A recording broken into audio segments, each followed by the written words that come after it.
3.1 yaitu paradigma pengambilan keputusan kepala sekolah. Nah, ada beberapa tugas yang harus saya selesaikan, yaitu mewawancarai salah satu kepala sekolah yang ada di sekolah terdekat. Kebetulan saya meminta tolong, mohon bantuan untuk Bu Narti untuk dalam tugas ini.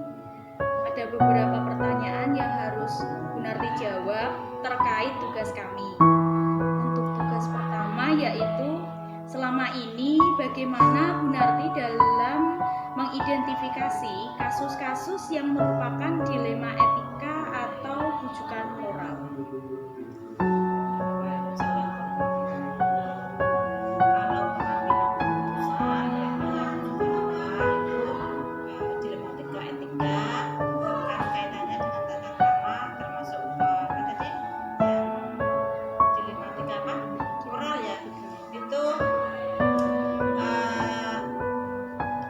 Diidentifikasi dulu, bukan kebaikannya yang didapatkan, tapi diapilah resiko paling rendah yang nanti timbul.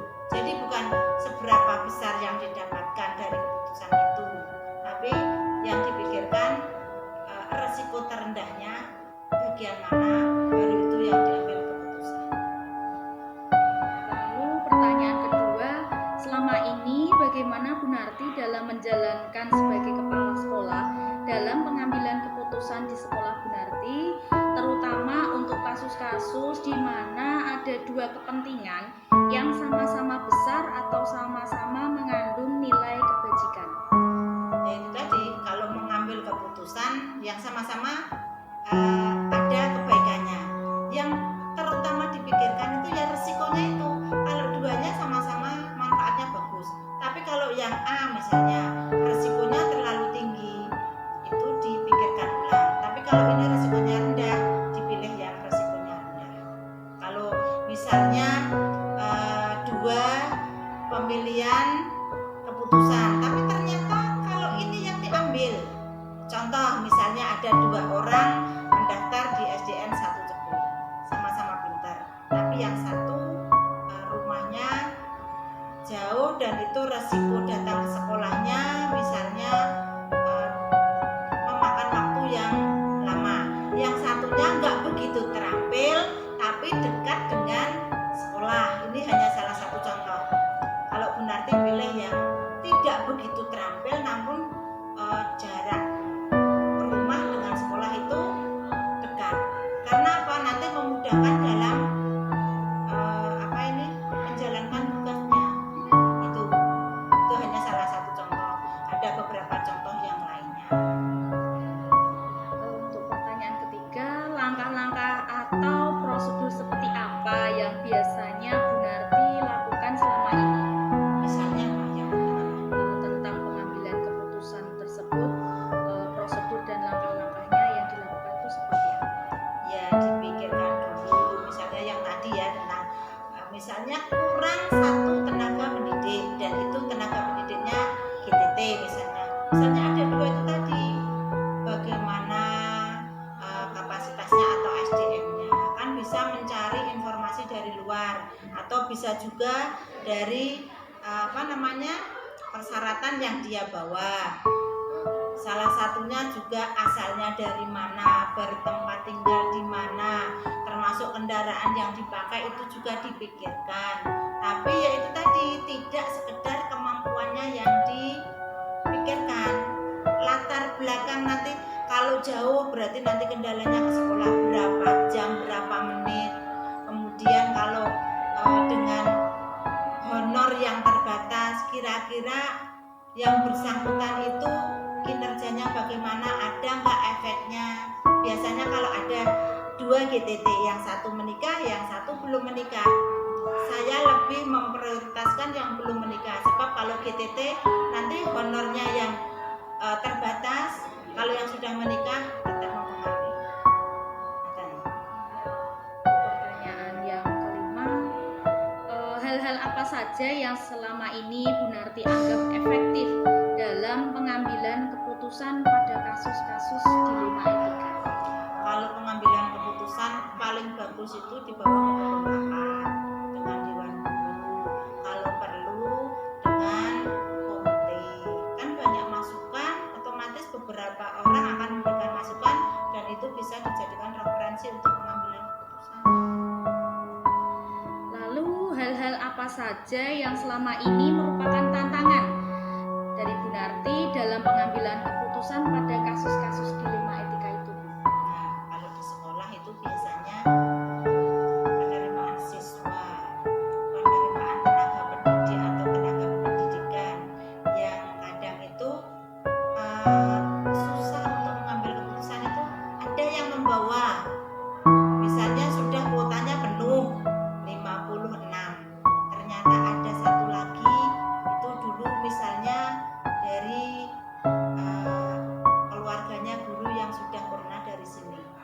Nek mau diterima padahal pendaftarannya sudah terlambat, sudah tutup.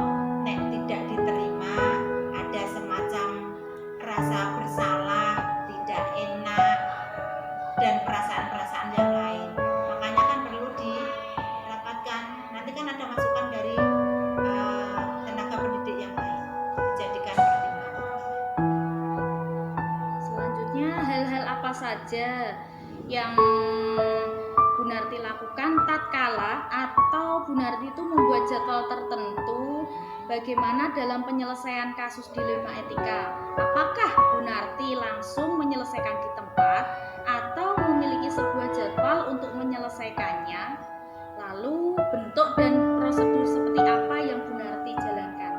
Kalau yang keputusannya itu tentang permasalahan yang sifatnya urgen atau darurat, ya saat itu juga harus segera diselesaikan. Tapi kalau sekiranya itu bisa ditunda, waktunya tidak harus hari itu diselesaikan, bisa dibawa ke forum rapat seperti yang Bu Narti ceritakan dari awal tadi, supaya tidak salah dalam hal mengambil keputusan. Lalu adakah seseorang atau faktor-faktor apa yang selama ini mempermudah atau membantu Bu Narti dalam pengambilan keputusan dalam kasus-kasus dilema etika itu? Ya, mempermudahnya yaitu tadi ada masukan dari berbagai pihak, di samping juga kadang banyak belajar dari orang-orang yang sudah berpengalaman dalam mengambil keputusan, misalnya dengan AS lain yang sudah senior, sudah berpengalaman, atau kepada orang yang bijak dalam mengambil keputusan. Jadi keputusan tidak semata-mata dari diri kita, bisa koordinasi atau menimba ilmu dari orang lain yang lebih berpengalaman.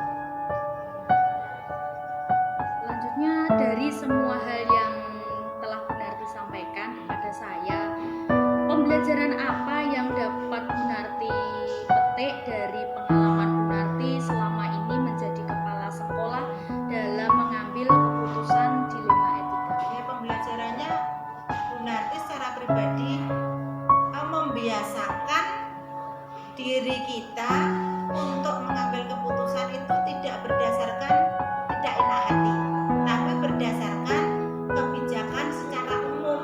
Bukan berarti mengambil kebijakan enggak enak karena itu anaknya guru, enggak enak itu karena keluarganya si A. Jadi berusaha menjadi orang bijak supaya orang lain itu merasa diperlakukan sama dan punya hak yang sama.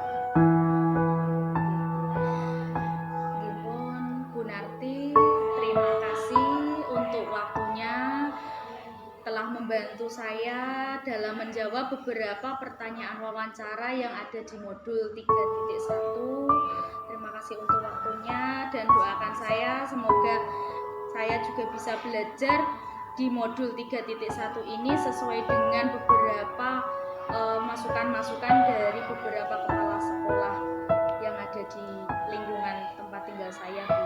Oke, semoga nanti Bu Erna dalam program guru penggerak bisa menyelesaikan tugasnya dengan baik dan tentu saja nanti hasilnya diharapkan baik, dan yang terakhir bisa diimbaskan kepada guru-guru yang lain yang pada akhirnya nanti muaranya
selama ini bagaimana Bu Alfi dapat mengidentifikasi kasus-kasus yang merupakan dilema etika dan rujukan moral?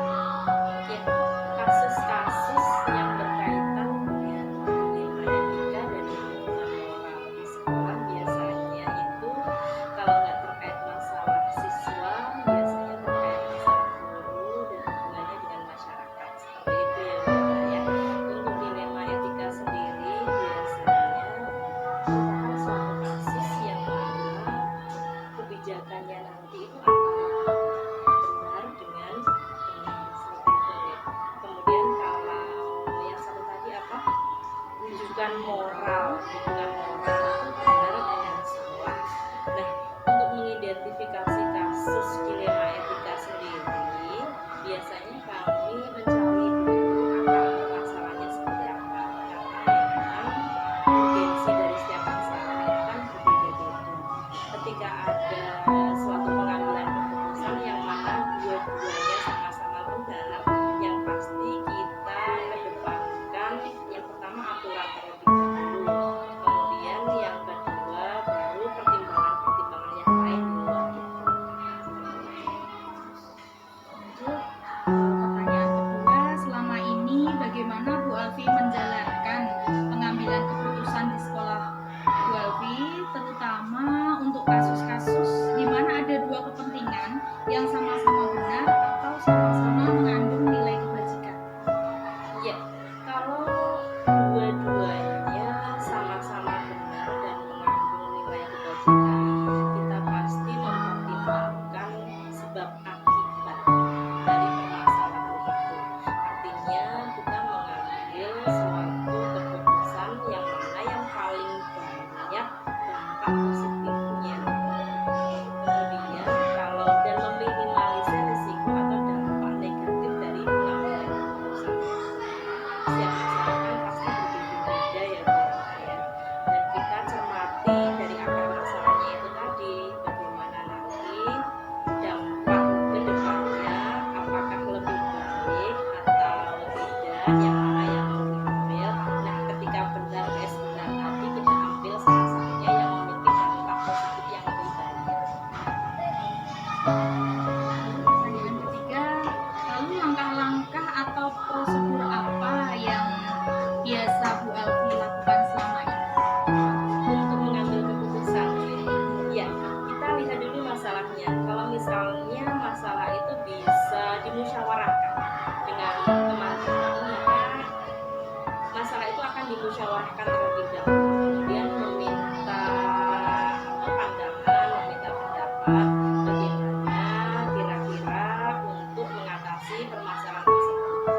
Itu saat masalah itu bisa diketahui oleh banyak orang. Tetapi ketika ada suatu masalah yang itu privacy atau tidak bisa diketahui oleh banyak orang, maka itu saya akan meminta pertimbangan orang-orang yang bisa dipercaya seperti itu.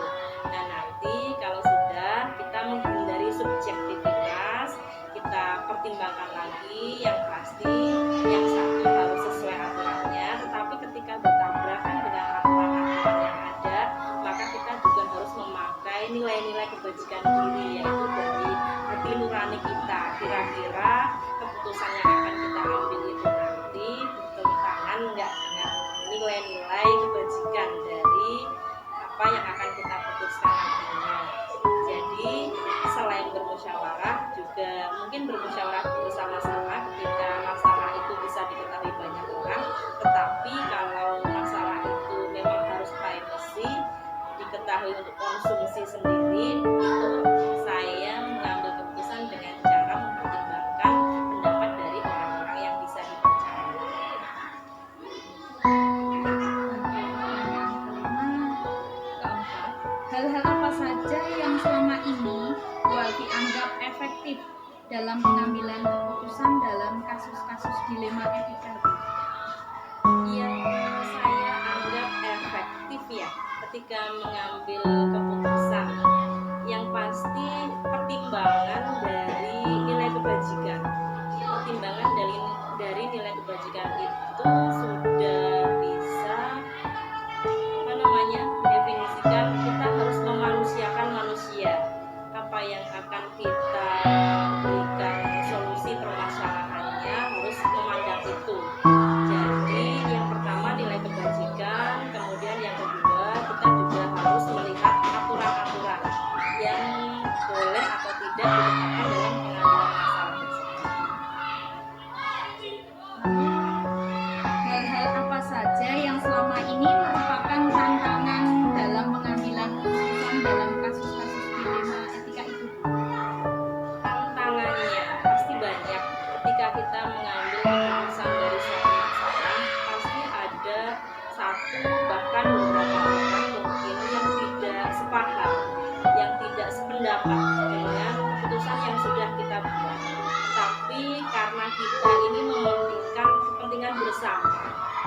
pasti kalau masalahnya dengan murid, kita harus mementingkan kepentingan murid. Kalau kita hubungannya dengan permasalahan dengan guru, kita juga harus mementingkan kepentingan guru. Jadi kepentingan orang banyak dan tentu saja kepentingan sekolah. Jadi bukan kepentingan guru kita sendiri, tapi pasti banyak yang bertabrakan seperti itu kan. Banyak yang kadang tidak sependapat atau apa, karena mereka pasti memiliki juga kepentingannya masing-masing, membawa kepentingannya masing-masing. Tetapi itu butuh ketegasan. Kalau memang itu memang sudah dirasa benar keputusan yang kita buat, ya kita jalankan aja. Lalu apakah Bu Alfi memiliki sebuah tata cara atau jadwal tertentu dalam sebuah penyelesaian kasus dilema etika? Apakah Bu Alfi itu langsung menyelesaikan di tempat atau memiliki sebuah jadwal untuk menyelesaikannya? Bentuk atau prosedur seperti apa yang Bu Alfi jalankan? Iya, ketika menyelesaikan suatu masalah, masalah itu kan pasti berbeda-beda ya. Ketika ada masalah yang harus diselesaikan saat itu juga, ya itu harus diselesaikan dengan cepat, mungkin harus selesai dengan cepat saat itu. Tetapi ketika ada suatu permasalahan yang itu tidak bisa diselesaikan dengan cepat, artinya kita butuh mengetahui dulu akan permasalahannya apa, kemudian mengidentifikasi masalah tersebut. Nah itu nanti saya berikan suatu tenggat waktu. Misalnya ada waktu beberapa hari untuk mengidentifikasi permasalahan tersebut, 2-3 hari untuk mencari tahu dari narasumber yang terpercaya seperti itu. Kemudian setelah itu baru mencari pertimbangan apa yang bisa kita gunakan untuk mengambil keputusan tersebut. Mungkin 2-3 hari, kemudian baru kita putuskan permasalahan sesuai dengan urgensi dari masalah itu masing-masing. Lalu pertanyaan ketujuh, adakah seseorang atau faktor-faktor apa yang selama ini mempermudah atau membantu Bu Alfi dalam pengambilan keputusan dalam kasus-kasus dilema etika? Iya, untuk mengambil keputusan dalam kasus-kasus dilema etika, biasanya saya lebih percaya kepada guru-guru yang mungkin sudah berpengalaman atau sudah senior untuk membantu saya memberikan sebuah pertimbangan-pertimbangan. Karena menurut pertimbangan saya, mereka itu sudah banyak makan asam garam dalam kehidupan, kemudian mereka juga sudah memiliki pemikiran yang lebih bijaksana. Nah itu bisa saya gunakan sebagai pertimbangan dalam mengambil keputusan ketika ada suatu permasalahan yang berkaitan dengan dilema etika tadi. Ketika orang-orang yang guru-guru senior itu sudah memberikan pendapatnya, tetap itu nanti kemudian saya cerna kembali mana yang memungkinkan, apa yang memiliki dampak yang lebih banyak positifnya dan berdampak meminimalisir dampak negatifnya. Ini Bu Alfi, dari pertanyaan-pertanyaan di atas tadi yang telah disampaikan Bu Alfi, pembelajaran apa yang menurut Bu Alfi dari pengalaman Bu Alfi mengambil keputusan dilema etika? Yang pasti pembelajaran yang bisa saya ambil sekarang ini ketika mengambil keputusan itu, memang kita harus melihat betul, memandang betul nilai-nilai kebajikan yang ada di dalamnya, karena ketika ada suatu masalah pasti itu berkaitan dengan orang lain atau orang banyak, dan itu kita harus mengedepankan nilai-nilai kebajikan yang kita miliki. Ketika peraturan itu tidak bisa dimasukkan dalam menyelesaikan masalah tersebut, maka kita ambil nilai-nilai kebajikan mana yang paling banyak yang bisa kita gunakan untuk menyelesaikan masalah tersebut. Yang pertama sih mungkin kita berpikir secara peraturan, tetapi untuk yang kedua mungkin rasa peduli, nilai kebajikan kita terhadap orang lain juga harus dikedepankan. Terima kasih Bu Alfi atas waktunya. Cukup pertanyaan dari saya. Saya ucapkan terima kasih. Bu Alfi sudah membantu proses dari tugas kami. Terima kasih ya Bu Alfi. Iya Bu Erna, sama-sama.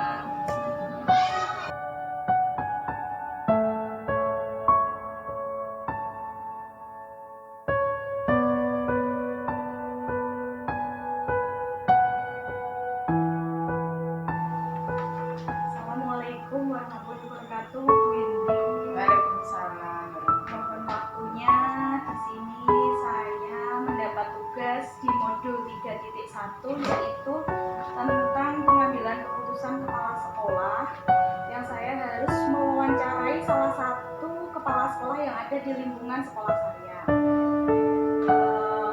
Ada beberapa pertanyaan dari ini yang saya ajukan nanti kepada jenengan, mohon untuk sedianya menjawab ya. Siap, insya Allah saja dengan sebaik-baiknya. Terima kasih Bu Indri. Soal yang pertama, selama ini bagaimana Bu Indri dalam mengidentifikasi kasus-kasus yang merupakan dilema etika atau bujukan moral, Bu? Oke, kalau ada masalah seperti itu, nanti kami akan pilah-pilah dulu manakah yang harus kami tangani dulu, yang urgent dan yang penting terlebih dahulu. Dan setelah itu nanti baru permasalahan atau dilema-dilema lain yang juga perlu ditangani. Karena di sekolah itu mungkin tidak di sekolah saya saja, di sekolah lain pun juga sama. Pasti ada dilema, permasalahan yang kategorinya ada yang sedang dan berat ya. Jadi kita tangani dulu kasus yang termasuk kategori berat tersebut. Kalau zaman sekarang nih kita tahu wali-wali sekarang itu sungguh luar biasa.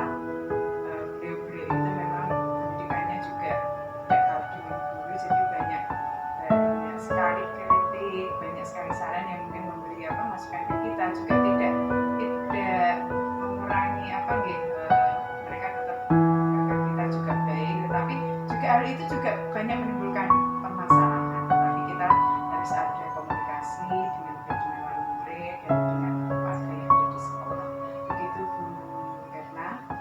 Kemudian soal kedua, selama ini bagaimana Bu Indri dalam menjalankan pengambilan keputusan di sekolah Bu Indri, terutama untuk kasus-kasus di mana ada dua kepentingan itu yang sama-sama benar atau sama-sama mengandung nilai kebajikan? Begitu nggih.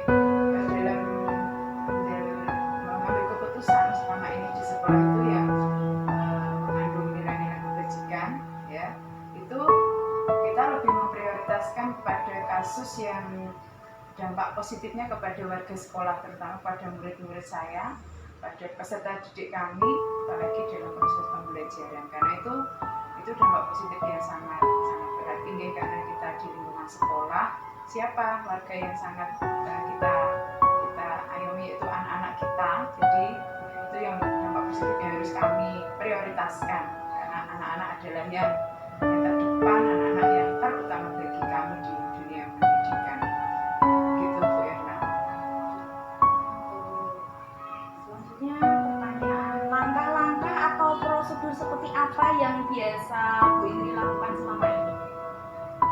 Langkah-langkah yang saya lakukan jika ada permasalahan, dilema yang terjadi di lingkungan sekolah itu, saya tidak mengambil keputusan sendiri. Saya tetap memberikan kesempatan dan kita bermusyawarah dengan rekan sejawat, dengan teman-teman guru. Kita bermusyawarah Bu Erna, karena pengambilan keputusan itu lebih bijaksana, lebih mungkin menghasilkan yang terbaik itu kalau kita musyawarah. Mungkin saya juga bisa mengambil keputusan sendiri, tetapi alangkah keputusan itu bisa kita bertanggungjawabkan bersama kalau kita musyawarah dulu. Dan mungkin apa yang tidak ada di pikiran saya, di teman saya ada seperti ini, gimana Bu, gini. Jadi komunikasi yang terpenting, kita bermusyawarah, mengambil mengambil jalan yang terbaik dengan kasus ini seperti apa, harus seperti apa kita, karena kita di lingkungan sekolah, kita jadi bersama-sama dengan teman-teman sejawat, dengan rekan kerja. Lalu hal-hal apa saja yang selama ini Bu Indri anggap efektif dalam pengambilan keputusan dalam kasus-kasus dilema etika? Hal-hal yang saya anggap efektif dalam pengambilan keputusan yaitu seperti tadi, kita bermusyawarah, kita berkolaborasi dengan teman sejawat, karena kita satu keluarga, jadi tidak bisa kita menyampaikan mereka, karena mereka menjadi bagian dari kita di lembaga ini, di satuan pendidikan ini. Jadi kolaborasi yang indah Bu, karena yang harus kita bina ya, agar semuanya itu berjalan dengan baik dan nyaman. Dan keputusan itu insya Allah kalau kita ambil dengan kolaborasi akan membuahkan hasil yang terbaik. Selanjutnya, hal-hal apa saja yang selama ini merupakan tantangan Bu Indri dalam pengambilan keputusan pada kasus-kasus dilema etika tersebut? Ya, tantangan-tantangan yang biasanya dalam pengambilan keputusan itu adanya perbedaan pendapat, itu hal yang biasa gitu.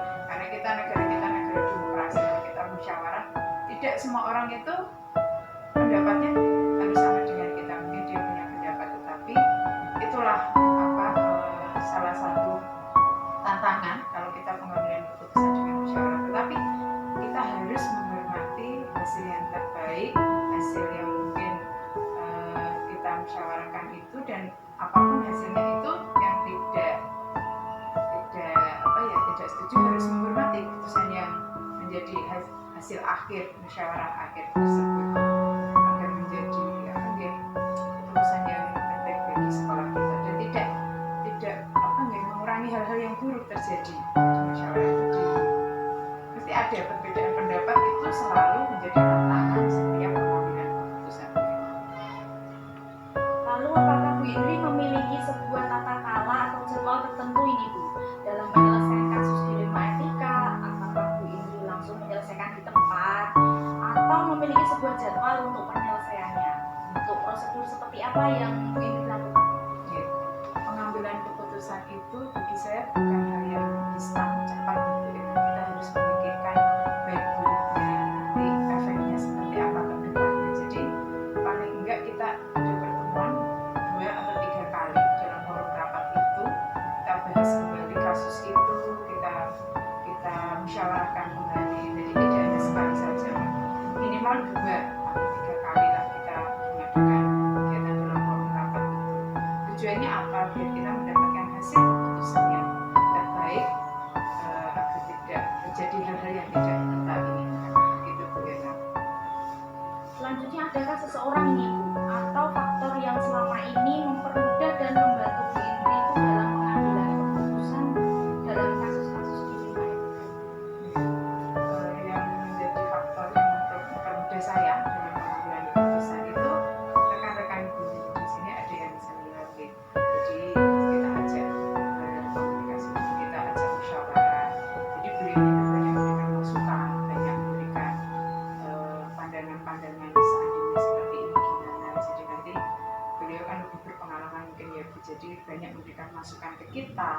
Juga rekan-rekan teman kepala sekolah juga banyak memberikan masukan ini. Tetapi yang terpenting adalah teman kita yang dalam satu pendidikan ini ada teman senior juga. Tapi tidak berarti teman-teman yang tidak senior itu yang mungkin guru-guru muda itu tidak bisa memberikan masukan. Tetapi karena yang senior itu banyak pengalaman, mereka sudah banyak di dunia pendidikan sudah lama, jadi bisa memberikan masukan-masukan tentang keputusan kasus-kasus dilema tadi. Itu.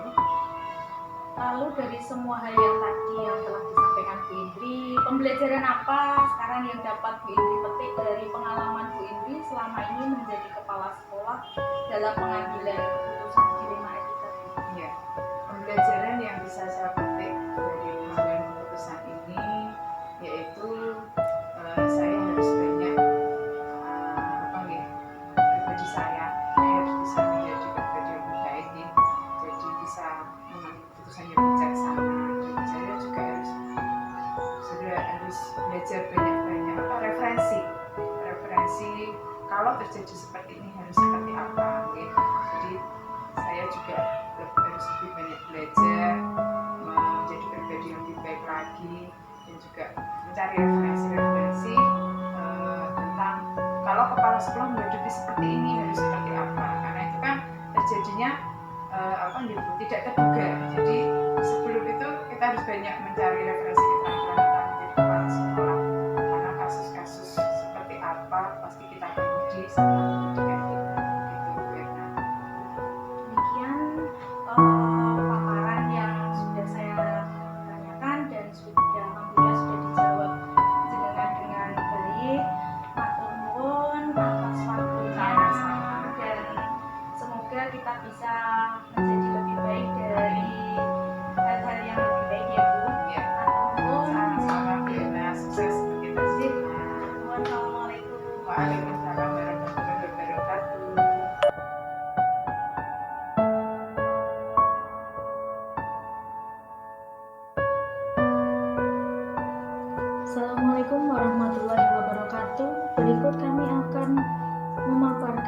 hasil refleksi kami yang telah mewawancarai 3 kepala sekolah yang ada di lingkungan sekolah kami, yaitu yang pertama Kepala Sekolah SDN 1 Cepu, yang kedua Kepala Sekolah SDN 3 Baru Cepu, serta Kepala Sekolah TK Taruna Cepu.